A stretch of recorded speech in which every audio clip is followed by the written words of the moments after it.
Salut! Dans cette vidéo, j'avais envie de vous parler des étapes que j'ai traversées pour transformer un dessin en sculpture.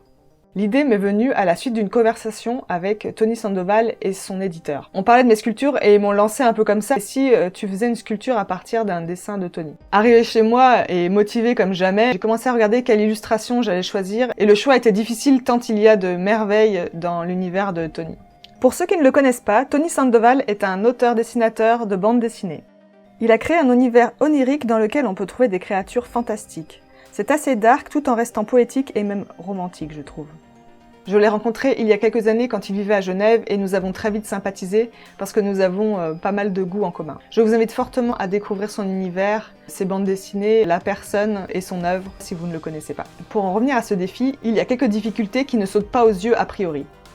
Tout d'abord, le dessin n'a pas été créé pour être mis en sculpture. Du coup, il n'y a qu'un angle de vue et il va falloir créer le reste. Deuxièmement, un dessin peut se permettre certaines libertés physiques qu'une sculpture ne peut pas suivre. Et oui, certains choix esthétiques en 2D ne rendront rien en 3D. Ensuite, le dessin a un cadre, c'est-à-dire qu'il est coupé net.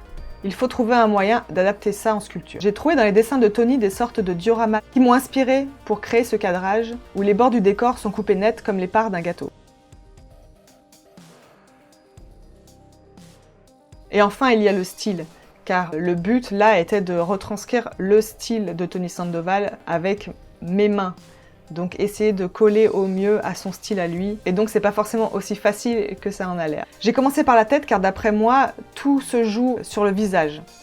Le style de Tony est assez reconnaissable. Ses personnages sont souvent féminins avec une grosse tête et des yeux très écartés. Et retrouver ces caractéristiques n'est pas forcément si facile en volume. Et je me suis dit que si je n'arrive pas à faire le visage, c'est même pas la peine que je continue la sculpture plus loin. Évidemment, il a fallu créer le profil que je ne vois pas sur l'illustration et bien faire attention à la création des volumes afin que les ombres correspondent plus ou moins à ce que l'on voit sur l'illustration. Pour le corps, c'est pareil, il a fallu essayer de comprendre ce qu'on ne voit pas sur le dessin et la pose du personnage. Ici, j'ai dû adapter la position des mains et des pieds afin qu'ils paraissent plus naturels et qu'on n'ait pas l'impression qu'ils soient déformés ou tordus.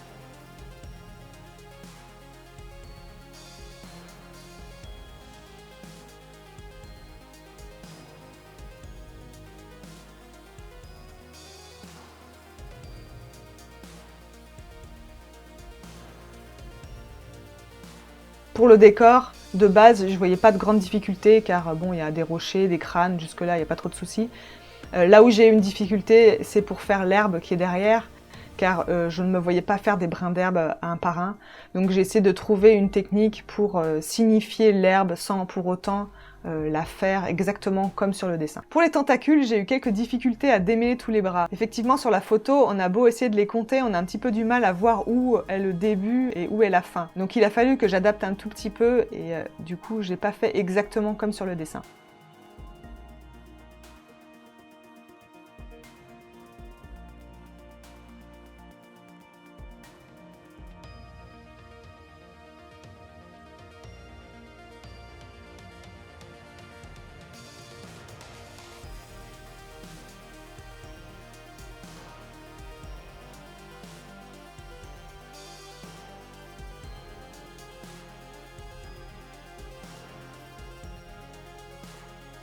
Enfin, pour la peinture, j'ai dû m'adapter une fois de plus car le dessin original est une aquarelle et malgré des recherches, je n'ai pas réussi à trouver un moyen d'adapter la technique de l'aquarelle sur la sculpture. Du coup, j'ai opté pour l'acrylique et j'ai essayé de garder le petit côté aléatoire de l'aquarelle, garder cette sorte de tache de couleur qu'il y a sur le visage par exemple. Et j'ai choisi de dessiner les ombres comme sur les dessins afin de garder le côté illustration à la sculpture. J'ai juste ajouté une petite touche de vernis brillant sur les tentacules pour leur donner un petit peu un effet mouillé, mais c'est la seule touche perso que j'ai ajoutée à cette sculpture.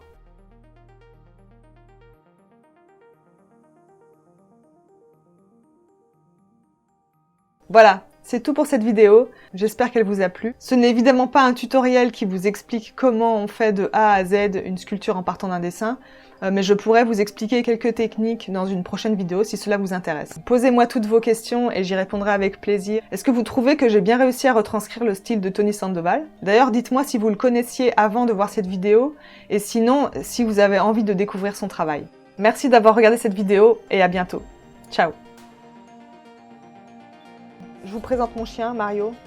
C'est ma petite mascotte. Peut-être le reverrez-vous dans d'autres aventures.